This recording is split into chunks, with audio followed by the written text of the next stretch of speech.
बिस्मिल्लाहिर्रहमानिर्रहीम। अस्सलाम वालेकुम। हकीकत टीवी साइंस एंड हेल्थ में खुश आमदीद। अमेरिका ने यमन की हुदैदा सिटी पर हमला कर दिया है और ये हमला इतना खतरनाक था कि इस वक्त वहां अमेरिकी फोर्सेस और यमन की फोर्सेस की शदीद लड़ाई जारी है। और इस हमले से पहले जो तैयारियां थी, आप ये देखिए कि वो इतनी ज़्यादा शदीद थी कि यमन ने ये मनाजिर जारी किए और इन मनाजिर में उन्होंने दिखाया कि हम भरपूर तैयारी कर रहे हैं और इसराइल के अंदर दाखिल होने की हमारी तैयारी हो रही है। यानी वो जो लड़ाई थी उसमें उन्होंने दिखाया कि हम इसराइल और अमेरिका की फोर्सेस को उनके हाँ मारे, यानी हर तरह से उनके लोगों को पकड़े हैं, उनकी फोर्सेस को पकड़े हैं।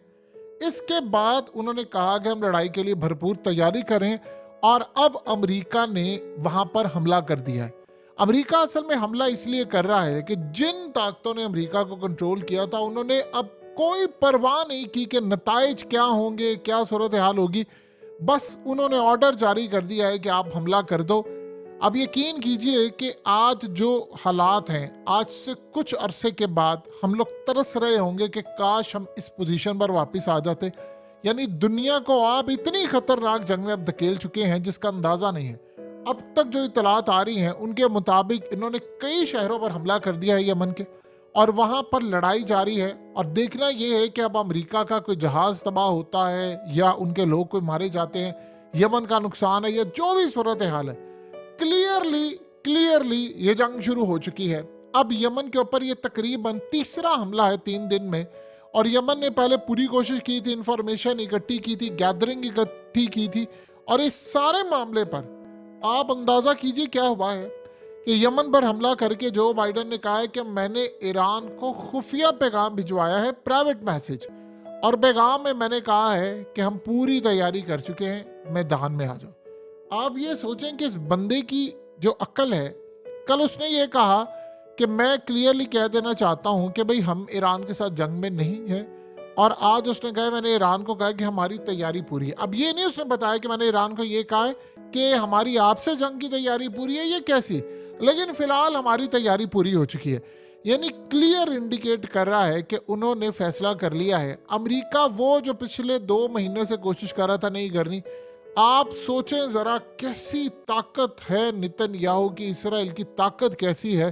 क्या इनकी वीडियोस पड़ी हुई हैं उनके पास, एक एक सबूत पड़ा हुआ है, और उन वीडियो की वजह से आज उन्होंने वो जंग छेड़ दी है जिसमें नुकसान तो है। अब सबसे बड़ा सवाल और सारी दुनिया की नज़रें सिर्फ यमन के ऊपर है कि यमन इसका क्या जवाब देने जा रहा है, और यमन का जवाब बताएगा, क्योंकि अमेरिका ने अब कह दिया है कि हम तैयार हैं। देखिए तैयारी तो पूरी हो चुकी हुई है इस लड़ाई की कि ये मामला कहाँ तक जाना है, क्या सूरत हाल होगी। लिहाजा आने वाले वक्त में हालात मुकम्मल तौर पर क्लियर होने जा रहे हैं कि यमन को इन्होंने इस नहज पर भी ले आए हैं जहां पर इस लड़ाई को अगले पैमाने पर अब लेकर जा रहे हैं। देखिए अभी तक यमन की स्ट्रेटजी देखनी पड़ेगी कि जो हमला इनका होगा उससे अंदाजा होगा कि इनकी स्ट्रेटजी किस नौयत की है, क्योंकि पहले तो वो शिप के ऊपर धड़ाधड़ हमले कर रहे थे, लेकिन आप गौर करें कि 3 दिन से 4 दिन से उन्होंने किसी शिप पर कोई हमला नहीं किया। इवन कि अमेरिका ने धमकी दी थी तब भी उन्होंने हमला किया था, फिर धमकी दी, फिर हमला किया और फिर हमला किया। 3 हमले किए लेकिन 3 दिन से उन्होंने हमला नहीं किया। गालिबन उनको ख्याल ये है कि अमेरिका ने जो कोड्स होते हैं, जो असल में आपने बताया होता है कि फलाना शिप आ रहा है, वो कोड्स उसने चेंज करवा दिए हैं कई ममालिक के, या उनके पास सिस्टम ऐसा है जिसकी वजह से वो वहाँ से आ रहे हैं। लिहाजा वो एक प्लान बनाकर रखा हुआ है अमेरिका ने कि हम कोड्स चेंज कर दें। लेट्स से कोई सिंगापुर की अगर कंपनी का शिप आ रहा है जो कि इसराइल भी नहीं जा रहा, तो उसको ये कोशिश करेंगे कि वहाँ पर हमला कर दें और उसका कोड चेंज करके उसको इसराइल का लगा दे कि इसराइल के लिए जा रहा है, ताकि उस पर हमला हो जाए और सारे ममालिक इस जंग में कूद पड़े। यमन ने इस सारी सूरत हाल के अंदर पोजीशन अपनी क्लियर की है। आज उन्होंने लड़ाई के लिए, असल में जो लड़ाई के लिए उन्होंने मनाजर जारी किए वो फुल फ्लेज वार के लिए है, यानी वो कोई स्ट्राइक के लिए नहीं है। वो इसी तरह की लड़ाई है कि उन्होंने किसी जगह पर घुसकर लड़ाई करनी है। अब देखिए यमन का यहाँ पर एक बहुत बड़ा टेस्ट होगा कि वो किस लेवल पर जाकर लड़ाई कर सकते हैं, क्योंकि ईरान को तो पैगाम दे दिया है उन्होंने कि भाई हम तैयार हैं और हमने तैयारी पूरी कर ली। अमेरिका ने क्लियरली कह दिया है। अमेरिका इस वक्त यमन की जो मिलिट्री बेसिस है वहां पर हमला कर रहा है, और यमन की मिलिट्री बेसिस के बाद एक बड़ी डेवलपमेंट ये आई है कि इसराइल अब कोशिश ये करने जा रहा है कि वो एक साइड से उसने अमेरिका को इंगेज कर दिया, जो कि उसका प्लान था।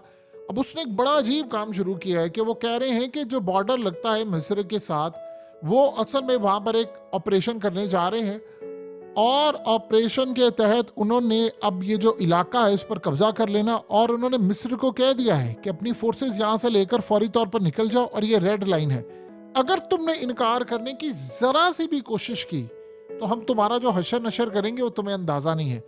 असल में देखिए, खुलकर जिसे कहते हैं ना, इसराइल खुलकर सामने आ गया है और उसने परवाह नहीं की। हत्ता कि इतना दबाव था, नेतन्याहू ने कहा कि मुझ पर इतना दबाव था अमेरिका के हवाले से, असल में उसने अमेरिका को कहा कि तुमने हर सूरत ये काम करना है। आपको अंदाजा नहीं हो रहा जेफरी एप्स्टाइन का केस कैसे खुल गया? वो किसने खोला था? इस वक्त किसने खोला था? जेफरी एप्स्टाइन का जो केस है उसके पास वीडियोस और ये सारा कुछ है। वो क्यों खोला है? वो इसलिए खोला ना उसने कि उसे अमेरिका की जो इस करंट लीडरशिप है उसको पैगाम दे दिया कि भाई तुम में से जिसने अपनी वीडियोस निकलवानी है, ये मैं सैंपल दे रहा हूँ। बिल क्लिंटन का केस उसने फंसा दिया। हिलरी क्लिंटन को, जो इस्टेब्लिशमेंट के नुमाइंदे, उन्होंने उसको सामने लिया और पैगाम किसी और को दे दिया कि जिसने ऑपरेशन से इनकार किया, जिसने यमन के खिलाफ इनकार किया, जिसने ईरान के खिलाफ इनकार किया, देखो मैं उसका हाल क्या करता हूं। और ये बच्चा अब जानता है कि जेफरी एप्स्टाइन वो शख्स है जिसका प्राइवेट आइलैंड था, और प्राइवेट आइलैंड के अंदर उसने किन किन लोगों को बुलाकर वहां पर क्या बदकारियां करवाई, उनके वीडियोस बनाई। आज उन वीडियोस की बिना के ऊपर इजराइल इतना मजबूत हो चुका है कि अमेरिका क्या, बाकी सारी ताकतों को उसने पकड़ा हुआ है। और देखिए, अमेरिका के इतने इनकार के बावजूद भी उसने उसको यमन की जंग में धकेल दिया है कि अमेरिका वो मुल्क जिसने 45 दिन तक यमन पर कोई हमला नहीं किया, कि उसको डर था कि फुल फ्लेज जंग हो जाएगी, आज उसने 3 दिन में 3 हमले कर दिए और इस वक्त शदीद लड़ाई जारी है। ये आप ताकत का अंदाजा लगा सकते हैं। वो ताकत इसलिए नहीं होती, ये सारे कहीं ना कहीं गंदे होते हैं और इनकी वीडियोस बनी होती है। और आज देख लें उन वीडियोस की बिना के ऊपर लेवल क्या हो चुका है। अब इस सारी सूरत हाल में इन्होंने प्लान ये किया है कि मिस्र का, एक तो उन्होंने कहा कि अगर आपने हमारे रास्ते में आने की कोशिश की तो फिर हम आपको हिट करेंगे, आपको अंदाजा भी नहीं होगा। यानी आप ये देखिए, वो मिस्र के साथ भी लड़ाई करने को तैयार है। गजा में उनकी लड़ाई जो है वो शिकस्त का बाइस बन रही है, लेकिन वहां पर वो लड़ाई, यही प्लान ही उनका यही था। असल में अब एक और चीज इसराइल करने जा रहा है ये यमन के साथ। वो अमेरिका को कह रहा है कि तुम ईरान पर हमला करो। ये बात समझिए जरा। वो अमेरिका को कह रहा है कि तुम ईरान पर हमला करो और हर सूरत करो। और उसको अमेरिका ने पहले तो कोशिश की, लेकिन देख लें सारे बड़े लोग जो उसके कब्जे में है, तो उन्होंने कहा ठीक है हम यमन से शुरुआत करते हैं, यमन से शुरुआत करेंगे। यमन का जो हमला होगा, जाहिर सी बात है उसने हमला तो करना है जवाबी, तो जब वो जवाबी हमला करेगा तो फिर हम इनको कहेंगे कि ठीक है इस सारी सूरत हाल में इसके पीछे ईरान है, तो हम ईरान के ऊपर भी हमला करेंगे। ये उनका प्लान था और इस प्लान के तहत वो अब आगे बढ़े। और अल्टीमेटली याद रखिएगा, अपने दिलो दिमाग में बिठा लें, अल्टीमेटली ये लड़ाई जिस जानिब जानी है वो लड़ाई बड़ी खतरनाक है। वो उन्होंने लेकर जानी है ईरान की जानिब। देखिए, दो चीजें आप समझिएगा। इंडिया इस वक्त पूरी तरह अपने बहरी बेड़े ला चुका है।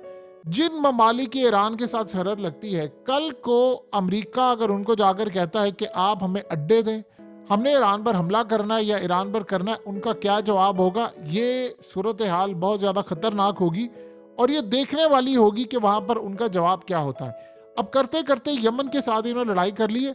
जब तक यमन का पहला हमला बड़ा नहीं हो जाता तब तक क्लियर पोजीशन नहीं होगी कि उनकी स्ट्रेटजी क्या है। देखिए, हमला तो उन्होंने करना है। आज तीसरा दिन है और 3 दिन में 3 अमेरिका ने यमन के ऊपर हमले कर दिए हैं।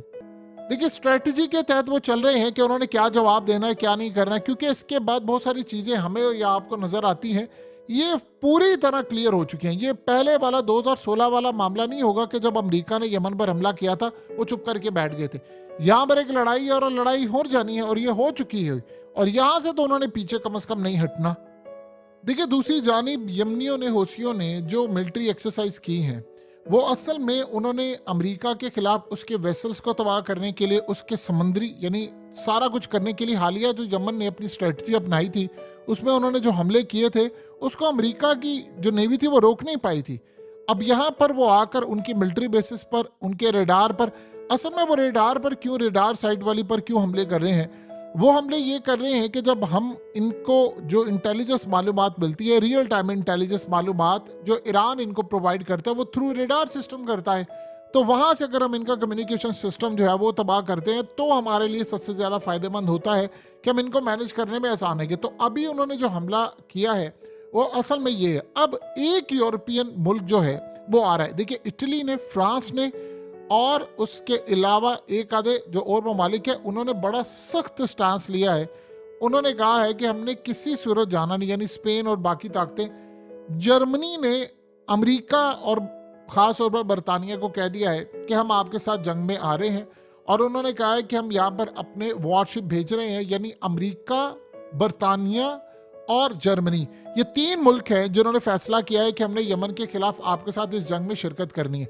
उन्होंने कहा जी, एक तो आपको पता है कि जो इंटरनेशनल कोर्ट ऑफ जस्टिस के अंदर ये जो केस चला था, उसमें जर्मनी ने पूरी तरह खुलकर हिमायत की है और कहा है कि जो इसराइल ने किया वो बिल्कुल ठीक किया है, यानी जो उसने 22-24 हज़ार बंदे मारे वो अपने दिफा में मारे हैं, उसे खुलकर कहा है।